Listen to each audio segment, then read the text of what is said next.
So welcome back to the Business Behind Your Business podcast, where we have the conversations to help your business grow and thrive. And I'm your host, Paul Sweeney. And as normal, we like to bring the conversations to you where we share our experience, our tips, case studies, and even more to help you run a great business. And in today's conversation, we're going to be celebrating World Micro and Small Medium Enterprise Day, which is a bit of a mouthful, but it's something that is certainly worth celebrating. And the reason for that is the contribution that small, medium enterprises make to the world economy, and particularly to Australia, where, according to the Australian Bureau of Statistics, 97.5% of Australian businesses are small businesses, which is an amazing stat. And then over 5 million people were employed by small businesses in 2021 year, and that's come from the Australian Small Business and Family Enterprise Ombudsman's website, or ASBFEO, as we like to call them. And small business has also contributed 33% of Australia's total gross domestic product in 2021, which is amazing. So the impact that small, medium businesses have on the Australian economy is substantial, and that's why we're going to celebrate today. So we depend on small family-run businesses immensely in our communities, our economy, and we all know somebody that runs a local business. So we're celebrating small and medium business enterprise day all year round, particularly not just on the 27th of June when it's the World Celebration Day, but we're going to celebrate it all year round. Now, our guest today is somebody that also celebrates small business, and we love what he's doing for it. So we're going to introduce our guest for today, which is the Honourable Bruce Billson, who is the Australian Small Business and Family Enterprise Ombudsman. And Bruce has commenced that role in 2021, but brings a lot more experience to the role than just being the Ombudsman. He's been a cabinet minister for small business from 2013 to 2015, has been on the board of a number of banks, a number of companies and banks and universities throughout that time, and has been a champion for small business for probably 30 or 40 years. So we love what he's doing, and we love what ASBFEO is doing. But rather than me tell you about what he does, let's get straight in and say welcome to the microphone, Bruce Billson. Paul, great to be with you and the audience, sir, and happy Micro, Small and Medium Enterprise Day. It's should be a day of celebration every day, and I suppose that's where our role fits in. We, at the Australian Small Business and Family Enterprise Ombudsman, aim to support that entrepreneurial ecosystem and enterprising men and women to not only start well, to grow well, and even transform well if that's what's required in response to business performance or changes in the economy. And so it's great to be with you. Yeah, fantastic. It's an absolute pleasure to have you here because as I may have come out previously, I am a big fan of what you are doing, what ASBFEO is doing. Fantastic. I've got 3 fans, so thank you for that. Look, it's been quite a journey, though. I mean, you touched on aspects of my life, and thank you for sharing that. I mean, the other thing, too, is my passion comes from a very authentic place, having owned and run a number of businesses, not all of them successful, some of them successful, and even ones with the bodacious Mrs. Billson, my wife. Nothing quite like owning a business with your wife and the pillow talk of cash flow and paying the rent, and it's the greatest contraceptive ever invented. So I've lived the good life, and ridden the ride, felt the bumps, but get up every day trying to improve the ecosystem for enterprising men and women.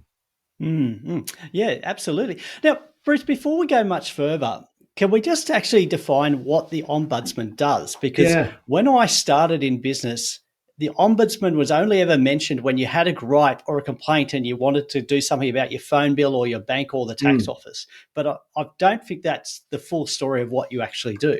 No, well, that's right. And it's mildly creepy too, because it was actually when I was the cabinet minister that I created the agency. So it's a little bit weird that I'm now in it. And my team often point to problems with the legislation and suggest that some peanut thought that was a good idea. Well, that peanut would be me. And I suppose the rationale behind it was really threefold. In the federal jurisdiction where there's disputes involving a small business, as you know, Paul, and many of your listeners would know, if you're a small business up against a big business, the justice system can amplify those power and resource imbalances, and you can feel as a small business, you're not going to get a good outcome. Now, in the federal sphere, so these are matters that are within federal jurisdiction. If you can't sort out a dispute and you need to go to court, that court's the Federal Court of Australia. That's a couple of $100,000 if you're lucky, couple of years to get your day in court. Now, what small and family business can cope with that? So I saw that in my role, and I wanted something better. And so the motivation was, well, can we put an alternative dispute resolution assistance service in place to try and get those matters resolved quickly and a very cost effective way, but also in a way that preserves relationships? Because often disputes happen between businesses that want to keep doing business with each other.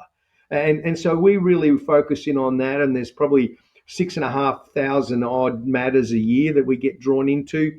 And thankfully, most of those are dealt with by us simply providing tools, resources, some know-how about how to engage with the other party that's involved. And that gets into a number of areas. Obviously, disputes. There might be commercial payment times is the biggest one we've got right now.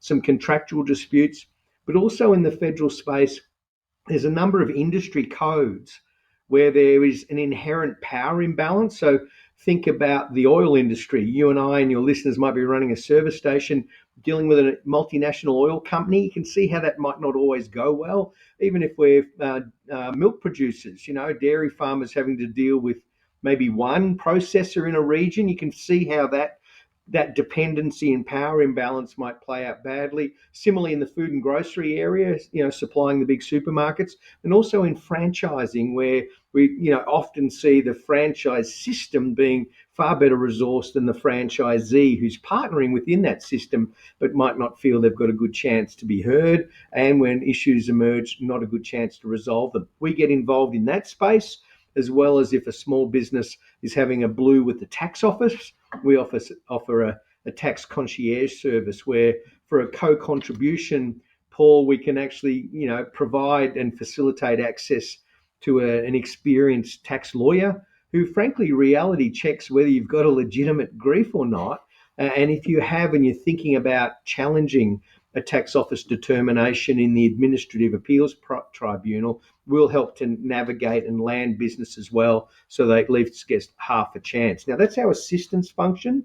And out of that real life experience and our own research, we get insights about how policy can be done better, how laws might be improved, how programs could be better supporting of small businesses.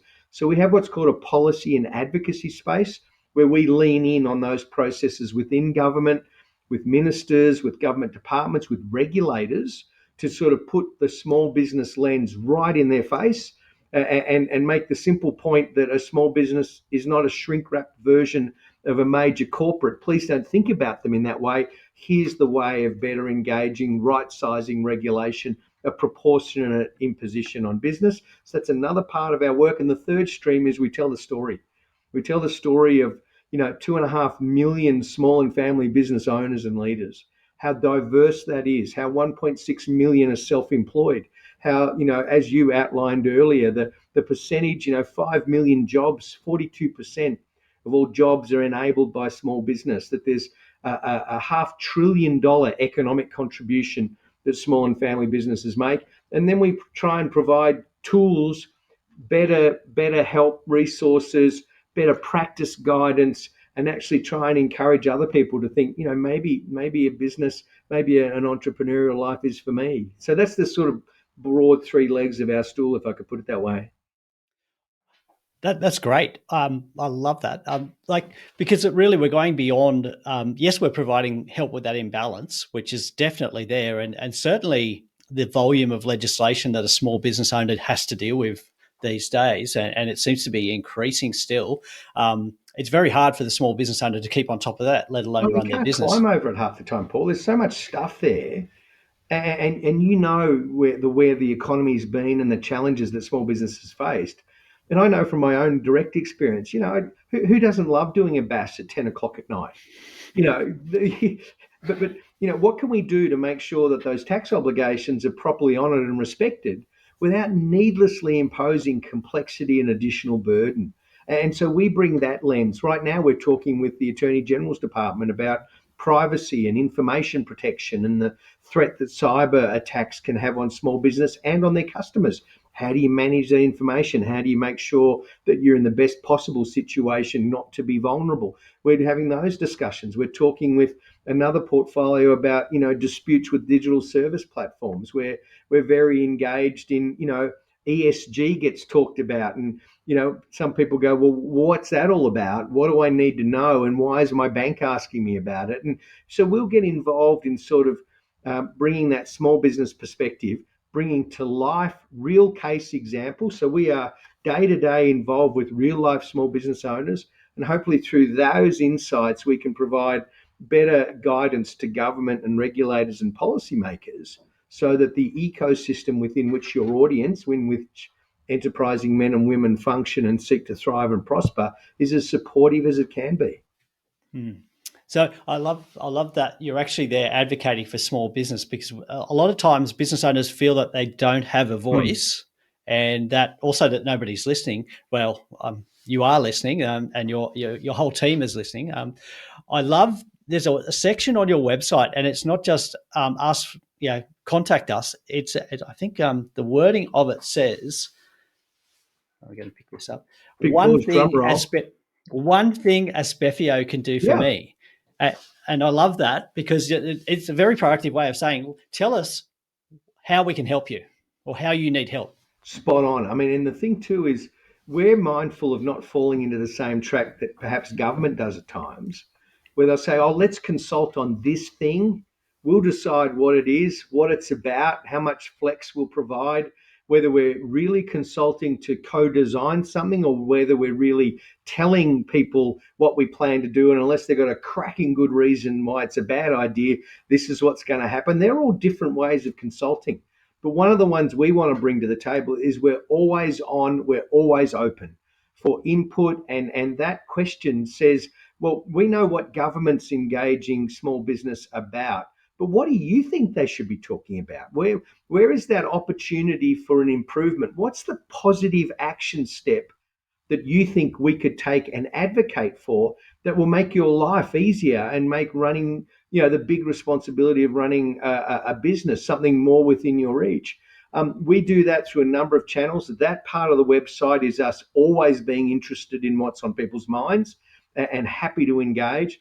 But we also, manage a policy forum of about, 45 small and family business facing industry associations, where we bring together. We actually surface through our office every fortnight a summary of all the things government is consulting about. Now, some of those we'll lean into, Paul, because they're relevant and very directly impacting on small business. Some we might choose to sit out because, we've got limited resources as well. But we invite those industry associations to say, no, hang on, Bruce, you got that wrong. This is really important for us. Can you lean in here? Here's an angle we'd like you to advocate. What's this about? And then they also appreciate the fact that there's so much going on. It helps them communicate with their members as well, in case there's something that's relevant that they're not aware of. So that's just part of what we do as we work on that policy and advocacy space. So you're working with the industry organisations that are representing small business owners in different fields. And I know that you've developed a lot of resources which are available for small, medium business owners. And a lot of the times somebody starting a business has said to me, I know there's government help somewhere, but I can't find it. Guess what I've just got off a call about?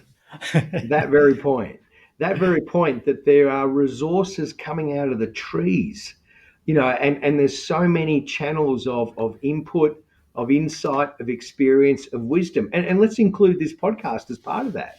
So it's a rich environment of materials and insight and experience that can help. But how do you find it? And the other thing too is, show me a small business that wants to know the whole suite of help that's available. They don't. They want to know specifically about something that's impacting on them now.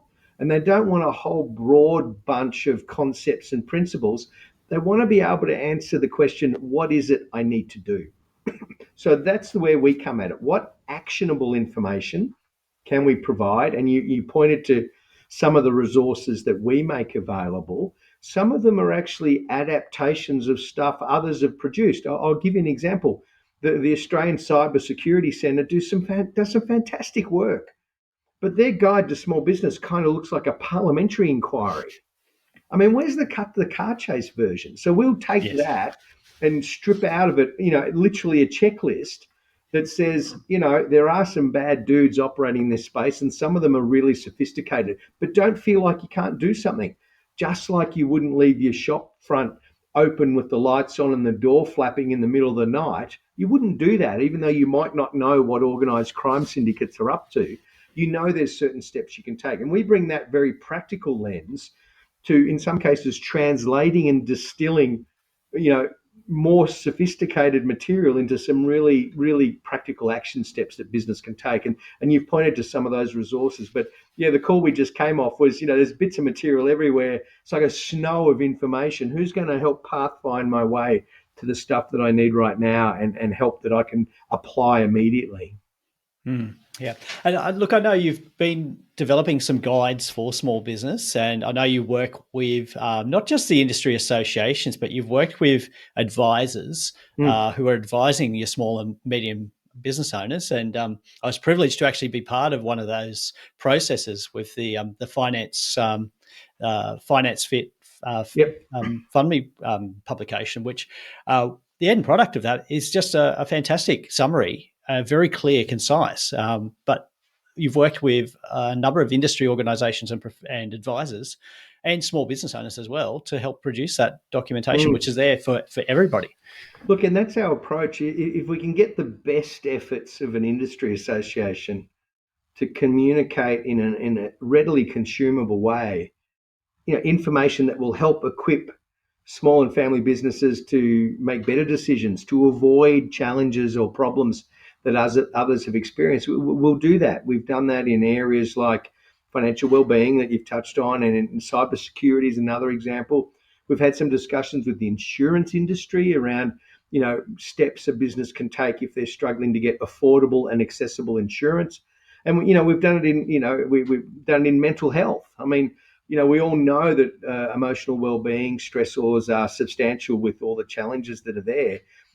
I'm not sure a small business will thank me if I said, look, fine, some mindfulness will help you. They'll go, oh, rack off, Bruce, give us something more practical. So we've actually turned that into, how can I approach my work that will, help me not feel overwhelmed, that will manage that sense many business owners have of it's all up to me. It all relies on me. And that at a time of challenge and responsibility of being a business owner at the best of times, but layer on top of that some of the things that small and family business owners have been facing in recent years, and even now a changing economy, inflation higher than people are familiar with.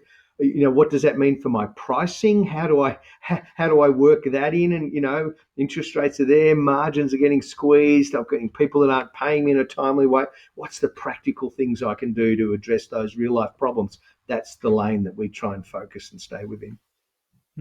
Great. So we've talked about the role where you're helping the small business where there's an imbalance of power. We've also talked about the role of just developing resources and tools to help small business get ahead and get or cut through the paperwork and the complexity of running a business.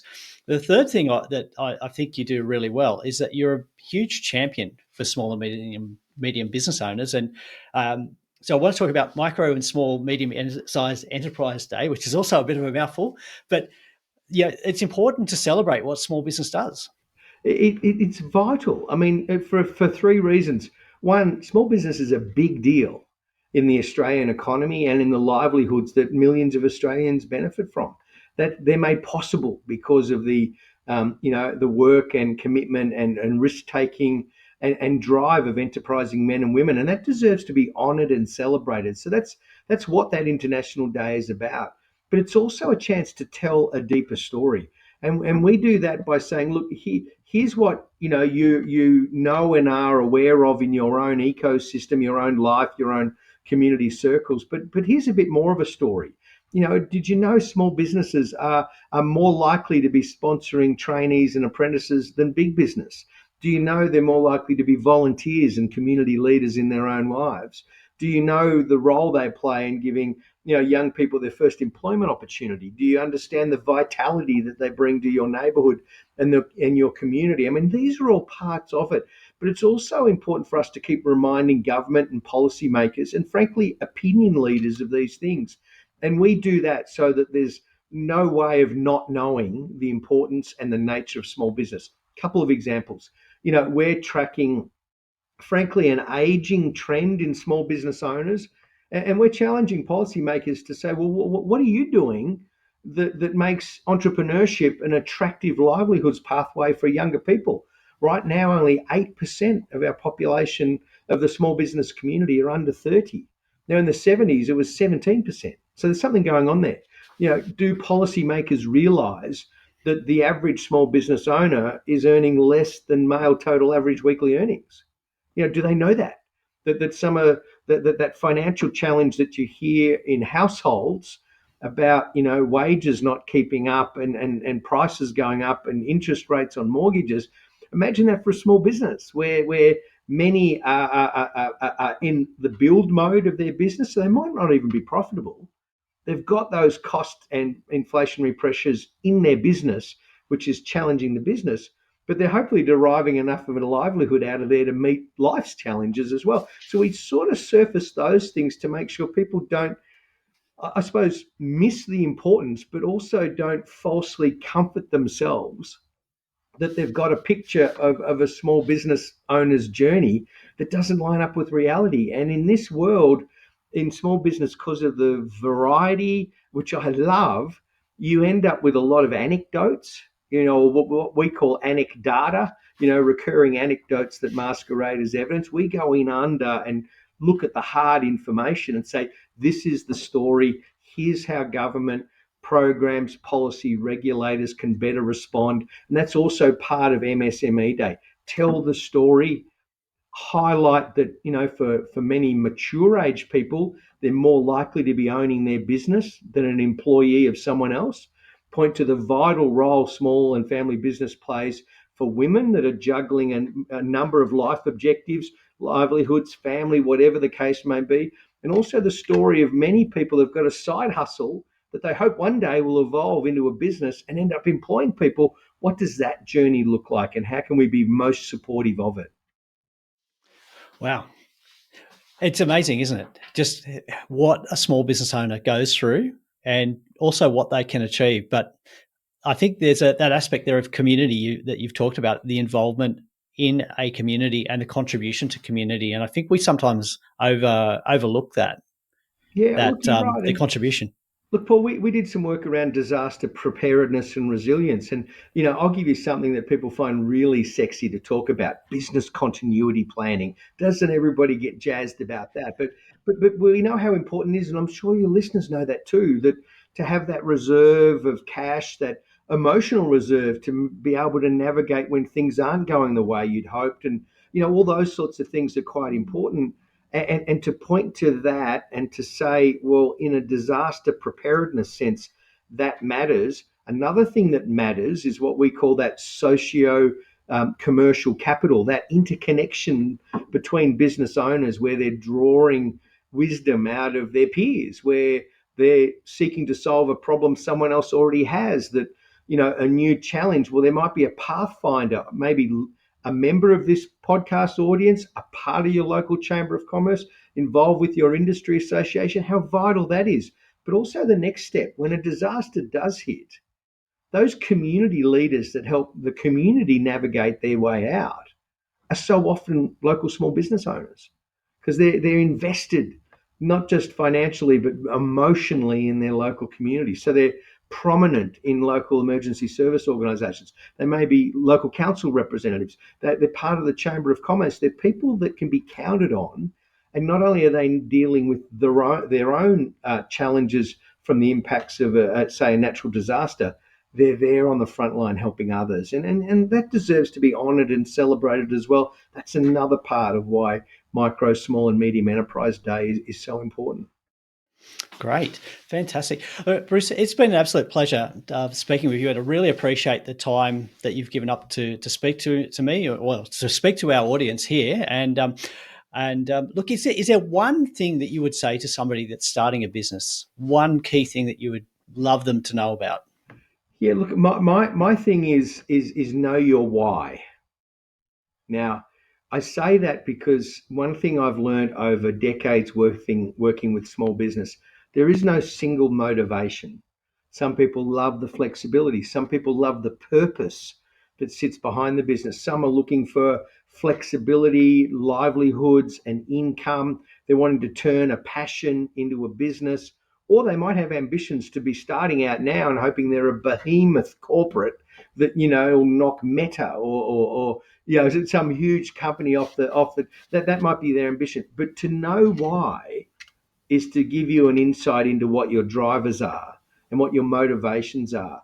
Then, having explained that why, you can then reach out for the help that's available. Talk to other business leaders about your ambitions. Engage your trusted advisors that can give you insights on, the stuff that people rarely get into business for. And that's the back end of running the business. The business of running the business is important, and it can really play a part in the success of your enterprise. But to get that advice, to ask questions, to be curious, and to map out your course for success as it sits in your eyes, they're all important ingredients. And that'd be my encouragement to people thinking about a small business, and then lots of enthusiasm for giving it a go. Fantastic. Well, Bruce, thank you again for all of your wisdom and for the work that you and ASBFEO are doing on behalf of small and medium business owners in Australia, particularly. But thank you for drawing to the attention of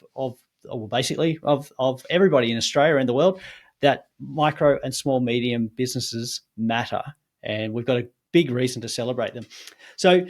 We've mentioned a lot of resources, and just looking at the ASBFEO website, there are so many tools and resources there, very useful. I do love the one thing ASBFEO can do for me question. Look at that one. And then also the phone number 1300 650 460. And don't worry if you're driving and you can't take down that number, because we don't want you to take your hands off the wheel. All the key links to the ASBFEO website, the phone number, they'll be in the show notes for you to look up when you safely park the car and you're back in the office or at home. Thank you again to Bruce. And look, please reach out, have a look at what ASBFEO is doing. That's asbfeo.gov.au. And once again, Bruce, thank you. I really appreciate you sharing your experience and giving up your time to speak to our audience today. Happy to be with you, Paul, and let's energize enterprise. Great to be with your audience. Yeah, thank you very much. And look, if you're listening to us for the first time, it's great to have you with us. And look, to make sure you don't miss any future episodes like this, make sure you subscribe in whichever podcast player you're using to listen to us today. Make sure you subscribe and follow us so that you don't miss a thing. And if you think somebody else, another small business owner that you know could benefit from hearing conversations like this, then please share the business behind your business with them. And if you've missed an episode and you'd like to go back, all of the past episodes and resources are available on the businessbehindyourbusiness.com website. And we'd love you to check those out and give us some feedback about what you find useful. So thanks again, Bruce, and thank you for listening.